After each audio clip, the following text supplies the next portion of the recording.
we'll start with Jeffrey Zients, which is kind of a compelling topic because we're talking about, can progressives really come into office? Are they these people that they would call themselves progressives, but when we look at Jeffrey Zients, for instance, and Neera Tandeen and other people, it's quite often people that we need to call middle ground people.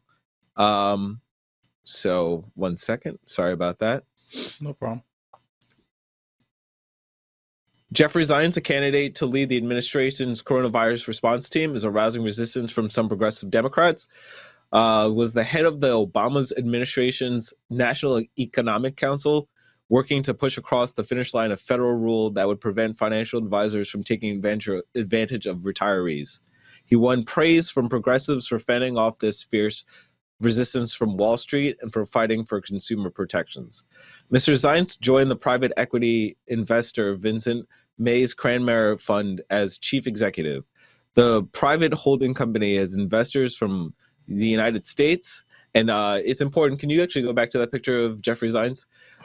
It's very relevant, just to go back, to cut into my quote here, but it is really seeing Obama's team just come back into office.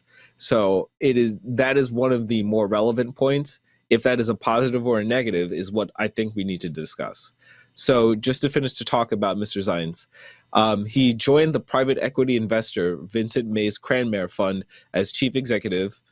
You can pan that if you'd like. Okay. The private holding company has investors from the United States, Europe, Latin America, and the Middle East, and takes a long-term investing approach in the mold of Warren E. Buffett. So basically, it's a large investment company that is basically going around the world and has different interests. It doesn't necessarily mean they're good or bad. It just means that that's their interest, is to go around the world and do so. So they're a little bit of a globalist effort.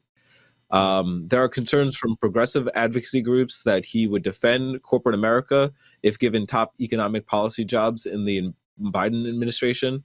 They view his recent work running an investment fund as a problem, and as also he was on the board of Facebook until he decided that he could not deal with their practices this year. So this happened this year that he stepped down from the Facebook board.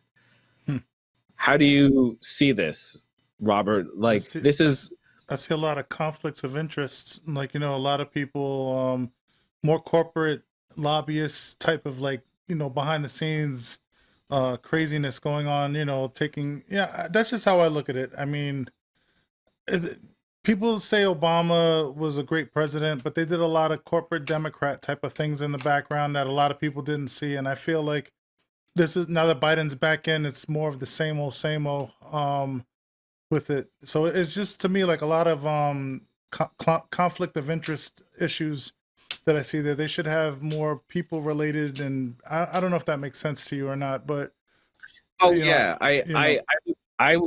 believe that they should. I honestly don't believe, I never believe that anyone is going to do anything further than who they are. And who Biden is trying to return to, quote unquote, an Obama era ideology. So I can't. Yeah, I'm saying more center right type of like they say, oh, we're left, and it's funny because I was listening to a lot of new stuff lately, and they're talking about all these new progressive things. They're using the word progressive and like it's nothing, you know what I mean? Like, oh, we're gonna be the most progressive thing this year in this administration, and blah blah blah blah blah. And then I'm hearing them do things that seem to be more corporatist than anything else. And it's like kind of taking the name and throwing the word progressive and throwing it in the trash. And then they have people like this, and like you said, we're going to talk about Neera Tandem.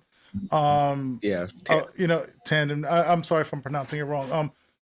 It's all the same stuff. It's like they give you the illusion of, oh, we're going to do this and that for the people. But then you start looking at their history and realizing that a lot of their stuff was very, very corporate, behind the scenes, like capitalistic type of, like, I don't know, it's craziness, man. But go ahead. I'm sorry, go ahead. Well, I was going to say that this whole argument about using progressive is an argument that, the first video shows this.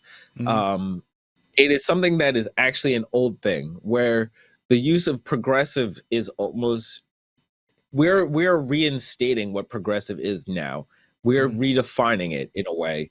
So what the progressive era for like what we would call Sanders supporters mostly, or even just leftists, more socialists. There are people who are leftists who do not like Sanders for different reasons, or do not.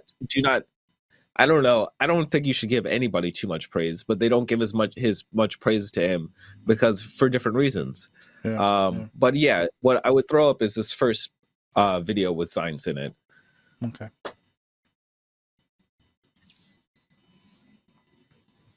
It's fair to say that past trade agreements have not always lived up to the hype. And important here in the Trans-Pacific Partnership, the president will be renegotiating NAFTA with enforceable labor and environmental standards in the core of the agreement. In the past, enforcement of labor and environmental standards have been side agreements. This completes the president's promise to renegotiate NAFTA by making labor and environmental provisions enforceable. So this will be the most progressive trade agreement there's ever been. They're really more about protection of investments and achievements of regulatory harmonization.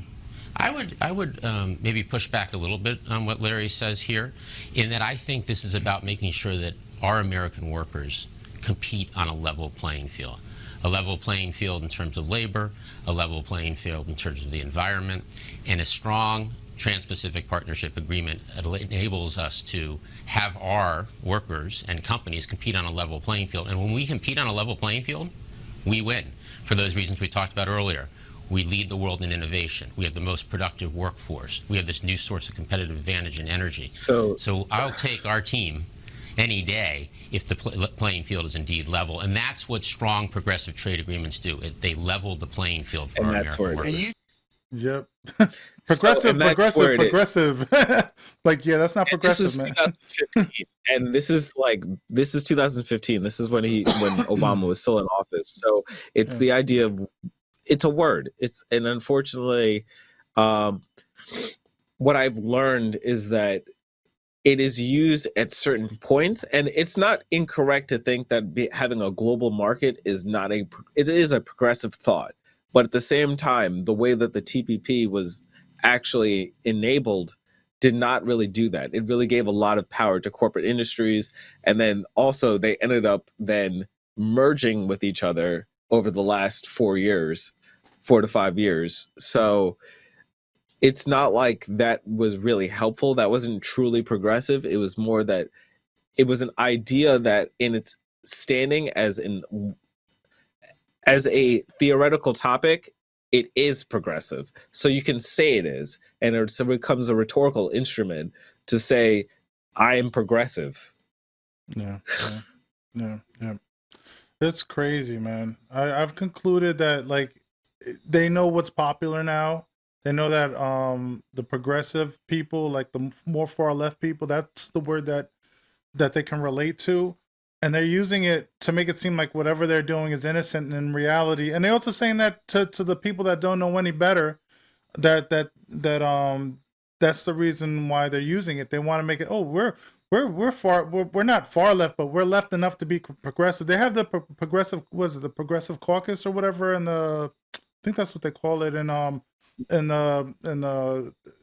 it the, well, even more importantly, who we're going to talk about next, not quite next, but pretty soon, is Neera Tandeen, and she is the center of sorry about this name. I always want to get it right. Center for American Progress.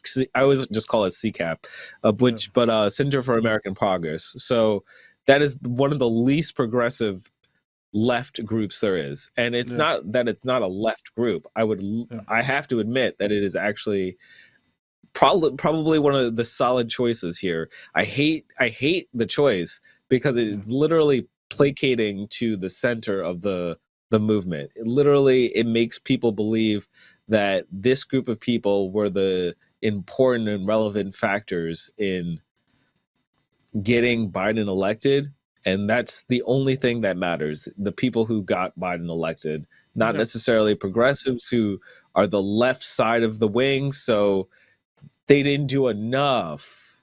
And that's really how it is. You didn't do enough to help me. Yep. So I'm not going to have any of you in office now. Yep. It's a shame, man. Like they did Bernie dirty. They did all of them dirty. They did Warren dirty. I don't really consider Warren a progressive anymore after all the stuff that she's done, you know, like to Bernie in general. Like if she was really quote unquote progressive and, you know, doing the things that she was doing, she would have stuck by Bernie because she would have known Bernie would have had the policies that were more in tune to what she wanted. But instead, she did him dirty. And there's a lot of like, the politics behind all this stuff. I can't wait till this. Oh, what did I do here? Sorry about that. Oh no. So no, it's okay. I hit the hitting buttons. My hand slipped and hit a button. I apologize about that. We can fix that.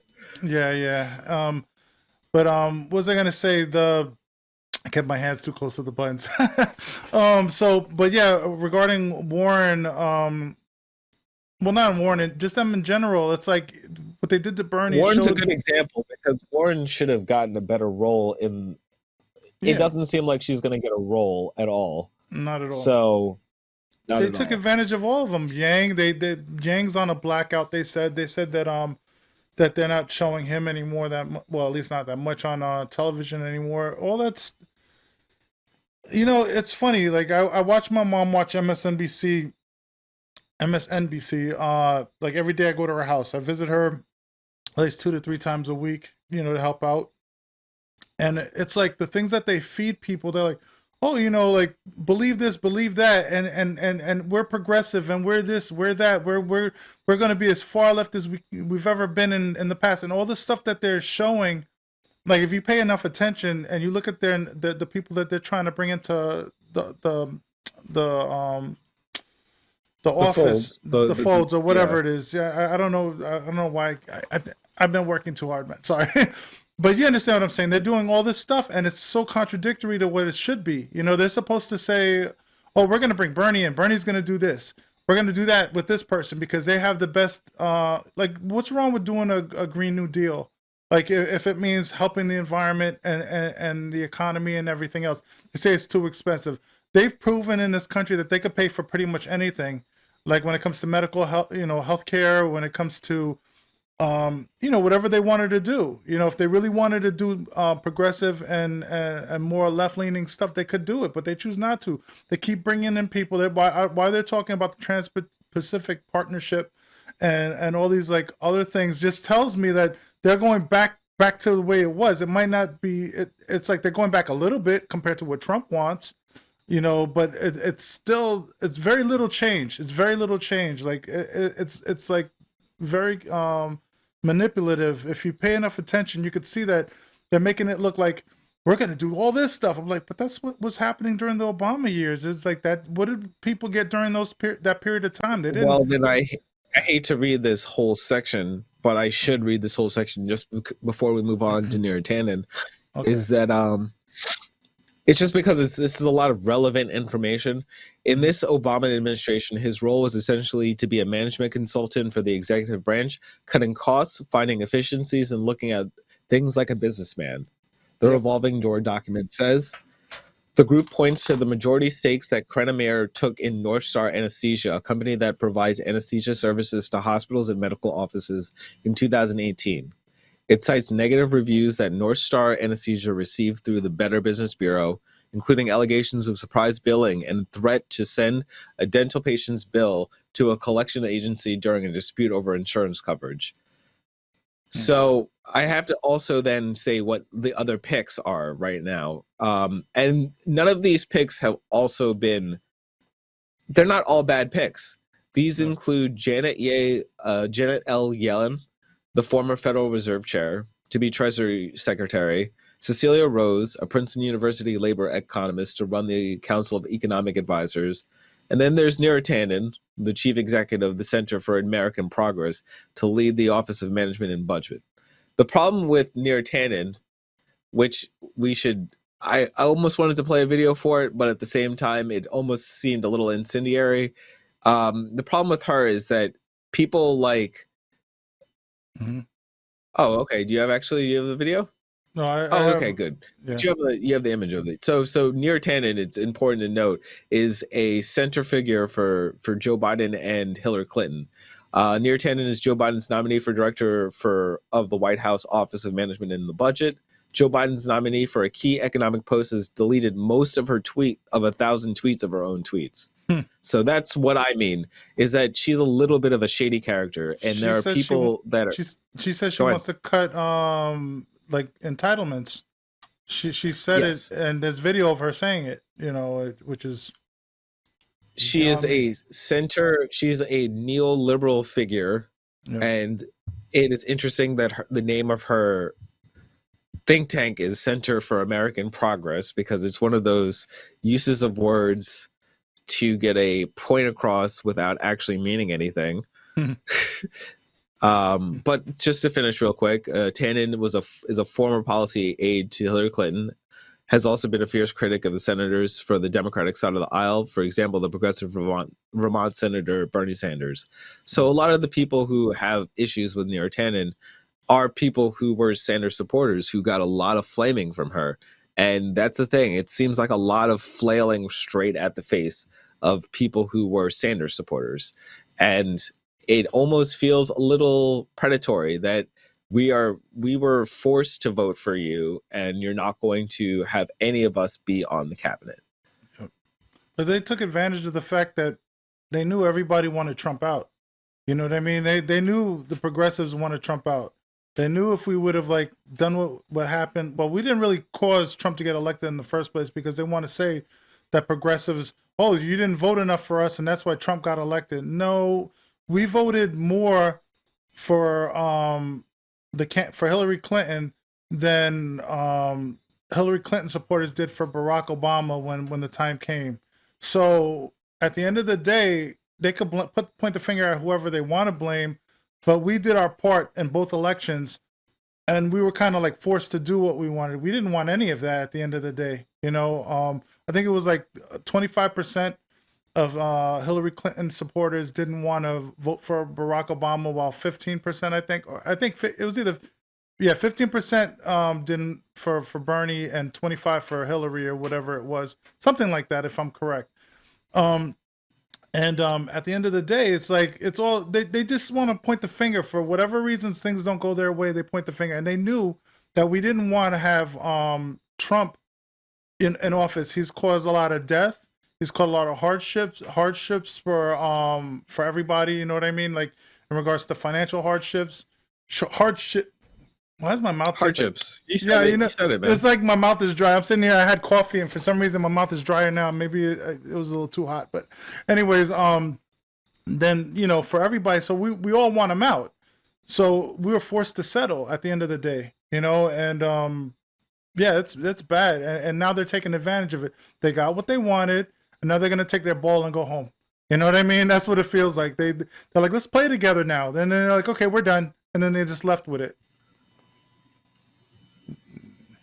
So Neera Tanden is the nomination. It's just really, this is just showing her. I'll just rewind it for you. I'm sorry. Go ahead. No, it's all good. It's just that the Neera Tanden was the nomination. It's just really just showing who she is. So I would have played this under what we were doing. So I'm actually more concerned with the fact that, is this a intentional jab at us? You know what I'm saying? Yeah. I'm sorry. I'm just trying to get this set up so you could see the thing. It's all right. I'm gonna probably cut this area out. Yeah, but go ahead. I'm sorry. Go ahead. No. Is this kind of a stab at the people who worked on the political left, who were too far left? Because this is somebody who most people dislike. They just dislike her. And maybe you don't have to like her. Maybe that's very important, that we don't have to like her. Yeah. Well, I don't like most politicians as is. You know what I mean? They're all full of crap. They say all the stuff that they say, and then, at the end of the day, it's like they never back it up. How many politicians actually, have done what they said they're going to do, at the end of the day? But go ahead. I'm sorry. It's just crazy. This is No, I crazy. mean the only reason I was gonna go throw to Trump because what you said about Trump was very relevant. That's why I wanted to go to the VC4 because unfortunately we have to talk about him being an insane person. Yeah, yeah, So I it's hard to talk about Biden's cabinet picks though. Sometimes it's important to talk about it, but I did not expect any better. yeah, You know, yeah, I yeah, don't expect any more or any less, and it's not like this is a sure bet either. The Senate might not approve her just out of spite yeah, because the Republicans either will, even with one majority vote, there's no way that she passes. yeah, yeah, yeah. It's just like if they hold on to the Senate, nothing's gonna get done anyway. We have to get the Senate before anything. What are we gonna do? Right now, we have to wait till Georgia, right? And then from there we can determine whether or not we have any But do we want to talk about Georgia? what in regards to what do you mean? To Like the fact whether that, just to be honest, I don't think we are going to win. I think the outcry of people who believe that Trump should have won is going to be so significant that it's going to outswamp the people who will vote yeah, for Ossoff and I apologize, I forgot the other. Um, I'll bring it up again, but he basically those two people I do not see winning. Unfortunately, I would love to, but I don't live there, and I can't say that yep, yep, a couple votes here and there is pretty anecdotal. Like I can't really say that that's enough to tell me where this is going to go. yep, yep, yep. I agree. I agree. I mean, I hope that people come out strong in Georgia again. And we can get it. But like they're gonna try to like put a wall there so that we can't get anything done. And I agree with you in that sense that they're pissed off right now. Everybody's pissed off. They think the election was stolen and whatever else. So you're gonna have a lot of people just coming out of spite to just go vote. Yeah. So yeah. Purdue against John Ossoff, and Kelly Loeffler against Democrat Reverend Raphael Warnock, Yeah. who's I guess he is independent. He does not. Oh, it says Democrat. So Reverend Raphael Warnock. Yeah. Um, Warnock had that dog. If you've seen that video of him with the dog, and there's a little bit of sorry, there's like literally one fly that really loves to hang around my face right now. Yeah, we, Um, we bought what is he it, a zapper in our house. We have a zapper that well, luckily we don't have any the fly issues anymore, but we were getting little gnats. Not, I know it's a little off the topic, but we put fly zappers in the house so that we'd get rid of them that way. But it's a nice little thing to get. They're like $30 or whatever, and it saves the hassle. Go ahead. I'm sorry. I know it's No, it's not all good. relevant. That's it. I don't have much more to say. Like I said, talking about that cabinet is not. It's not on the top of my list right now. I believe that they're going to. I always thought they were going to pick Mhm. moderate choices. I Yep. didn't think they were going to pick anybody that was going to be. Yep. Yep. Relevant Yeah, to the progressive sorry. movement. It's just how it is. It's just how Yeah. it is. Yeah, they don't care So about the progressive movement. They've proven it to it. He said it during the debates. Oh, I beat Bernie Sanders and blah blah blah blah blah. Right there and then I was like, okay, we got played. You know what I'm saying? Like we're not. Surprisingly, he still won or whatever. Thank God he won because I don't want Trump more than I don't want him. But I didn't expect it, and everybody in the progressive, who feels that they're progressive, minded or whatever, everybody knows that. You go to any type of independent media, they're talking about the fight's still going. Don't get it twisted. Just because we're getting rid of Trump doesn't mean the cause is over. Like we have to keep fighting for this. And so that's what I expected. I'm sure that's what you expected. I think a lot of these center minded people, like regular Democrats or whatever it is, they think that all's going to be great now. It's going to go back to the way it was, and blah blah blah blah blah. And in reality, it's still the same stuff. They're not making any big moves. We really need big moves in order for, or big change at least, in order for us to have like any significant impact on the environment, people's income and their well-being and their health and everything else. And we're not getting that with this administration. We're going to get the same old, and they're going to do what they got to do to make the economy look like it's doing well. But middle class and lower income people are still going to suffer unless they find some solutions. They're still fighting over stimulus packages. Like, give me a freaking break. You know what I mean? Okay, the election's over. What's the problem? You know, and they still can't even come up with anything for the stimulus. And they said there's 3 packages or whatever currently being debated right now amongst, I guess, the Senate or whatever. None of those packages have any teeth to them. Nope. But we're still going to do it. Yep. I mean, it's necessary. They're all necessary. But yeah, I mean, it's something to worry about.